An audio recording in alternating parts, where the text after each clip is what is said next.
And for my final video here, the economiccollapseblog.com, Michael Snyder. He hadn't had an article in a few days. I've been looking, This is the guy that's running, I think, for either Congress or Senate. I wish him the best of luck because this is the kind of guy you want in there.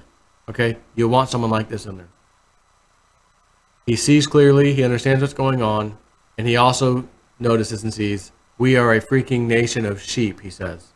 The United States has become a nation of sheep, he says. I'm going to say, become? My friend, we've been a nation of sheep for a considerable amount of time. However, it's getting pretty damn bad. I'll agree. You can either follow the herd or you can decide to find your own path. One of the things that greatly frustrates me is that so many Americans allow other people to do their thinking for them. We have become a nation of sheep, or actually he says sheeple. And the vast majority of the shepherds that we are relying on for guidance are frauds and imposters. The blind are leading the blind, and we are slowly but surely committing national suicide. If a lot more of us don't start to learn to think for ourselves, I fear that the vast majority of the population will never wake up until it's far too late. Let me ask you a very simple question. What is on your mind today? Me? My mind's on my cryptos and my crypto's on my mind. You? Let's see what he says. If you are not preoccupied with work, I kind of consider cryptos work, or with family matters, then you are probably thinking about something that you have been fed through the mainstream media. Just think about this for a few moments.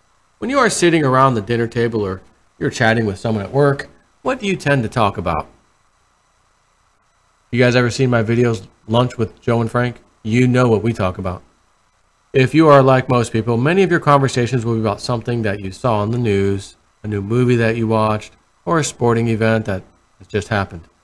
Most of the time, we believe that certain things are important because someone else has told us that they are important. And the most prominent voices of all are the 6 gigantic media corporations that control about 90% of the news, information, and entertainment that we get through our televisions.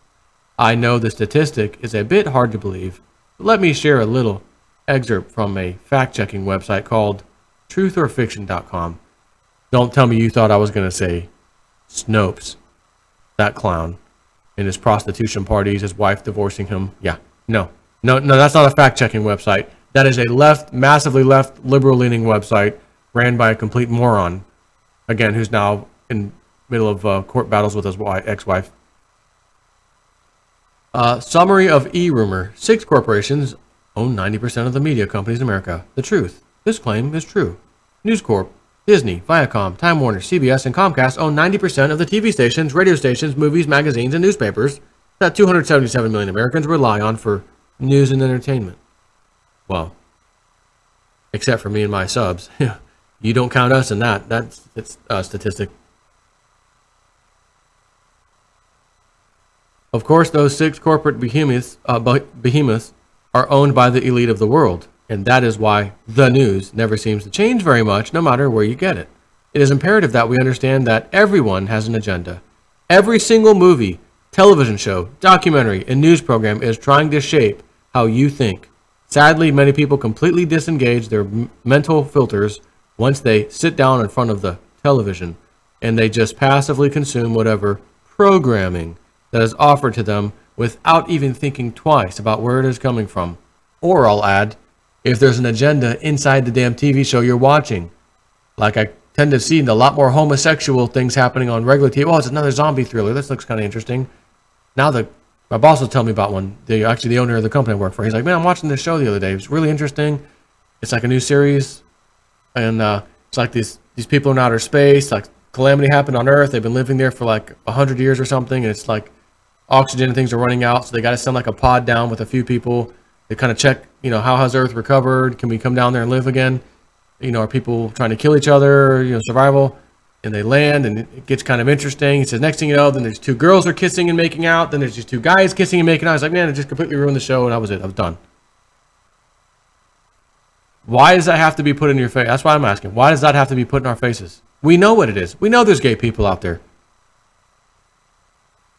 We know they do whatever the hell they want to do.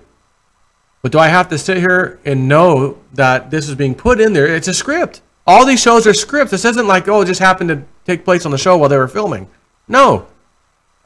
Lesbian couple A and gay couple B, you guys are going to kiss on this scene, and you... No, someone designed that. What the hell's going on is what I'm saying. You know, then they got the one show, the girl who's becoming transgender or whatever her name is. Anyways, everyone has an agenda, as he says. Earlier today, I discovered that the following story was trending online. This calf looks suspiciously like Gene Simmons, and people want answers. Why is that story trending? Well, speaking of which, my Sheeple side of mine just kicked in. Stand by while I share this with you, so both of our Sheeple minds can check this out. What is this? Gene Simmons, you know, Kiss guy. There he is. Wow, this is newsworthy.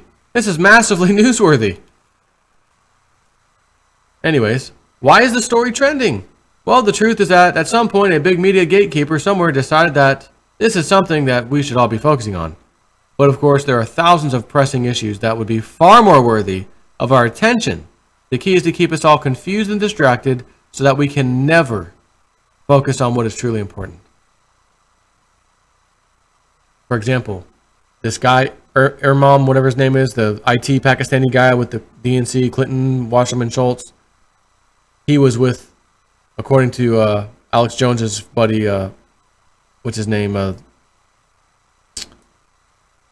Hang on. The guy who's Roger Stone. That guy was partying with Seth Rich the night he was, that morning when he was murdered. That night they were together partying together. Right now, that should be main news all over the place, but it's not. CNN won't touch it. MSNBC won't touch it. Instead, check out this calf story. It looks like Gene Simmons. I wanna rock and roll all night. Yeah, man, come on. Yeah, guys, but this is important, man. This guy was murdered. Ah, man, I wanna jam, man. Oh, maybe they can bring the cow on stage with them. Yeah, man. USA, F yeah, man. Well, the truth is that at some point, a big media gatekeeper again, someone decided that that's what we should be focusing on. But of course, there are thousands of pressing issues that would be far more worthy of our attention. The key is to keep us all confused and distracted so that we can never focus on what is truly important. One of the biggest reasons why we are so easily controlled as a society is because our system of public education does not teach critical thinking skills to our young people. Instead, most educational time is spent on trying to memorize facts and figures that can be regurgitated when it is time to take a test. And any time that is spent on the why questions is usually spent forcing progressive values down the throats of our students. No wonder our young people are rapidly failing behind the rest of the industrialized world. Did you ever see the big Hollywood film that was entitled Idiocracy? Sometimes I feel like I am permanently trapped inside that movie. If you ask people why they do the things that they do on a daily basis, most of them cannot give you a coherent answer. I am even discovering that this is true in the world of politics. I have been asking people who they are planning to vote for in different races here in Idaho, and why they plan to vote that way. Sadly, most voters cannot give me any sort of a coherent answer. Most of the time, people seem to be backing a certain candidate because that is what everybody else seems to be doing. Sheeple state of mind.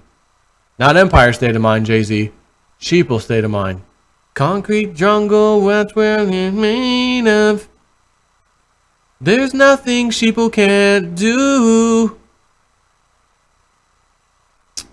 And something that greatly disturbs me is how we tend to put political leaders up on pedestals. If they are on our team, we tend to shower them with worship and pretend that they can't do anything wrong. But if they are on the other team, we tend to throw as much mud as we possibly can. Instead of being obsessed with personalities, we need to stand on our principles instead. If our leaders do the things that are right, then we should praise those actions.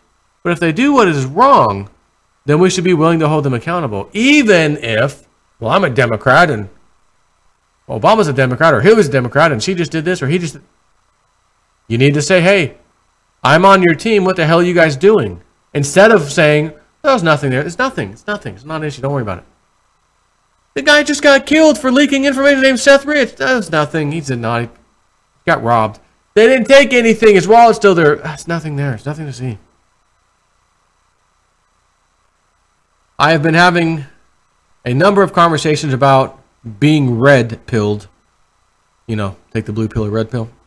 Lately, and if you ever watched The Matrix, then you know exactly what I'm talking about. Most people out there still don't seem to realize that the world system is built on a pyramid of lies. Just like Elf. You sit on a throne of lies. He's not real. He's not Santa. From a very early age, we are told to lie after lie. But we tell our children, don't lie. Don't you dare lie to me. You're going to get a spanking or I'll put you in timeout. You don't lie to me until you get older. And then politicians lie to you and then you have to lie to everybody else too. Just because that's on your team. You're a Democrat, or I'll go Republican this time. You're a Republican, and they're Republican, and the fact that they got nailed in a pedophilia sting bust means nothing. Pretend that it's okay. Lie. Tell me lies, tell me sweet little lies. See, you realize there's a damn song for everything. See, Sheeple State of Mind. Trying to read an article, and Sheeple hits JSNIP for, oh, ooh, song. Ooh, squirrel. Oh. Get it under control, son. Get it under control. Most people out there still don't seem to realize that the world system is built on a pyramid of lies. From a very early age, we are told lie after lie. And once you start to wake up, one of the first responses is often intense anger. I was quite angry myself when I found out about 9/11. That was a pretty big tipping point for me, and I did get angry about that. If you don't know what I'm talking about, I would encourage you to start questioning everything. Once you really start digging, you will quickly discover that many of the truths that society takes for granted are not actually so solid after all. If you seek the truth with all your heart, you will find it, and the truth shall set you free. Take care.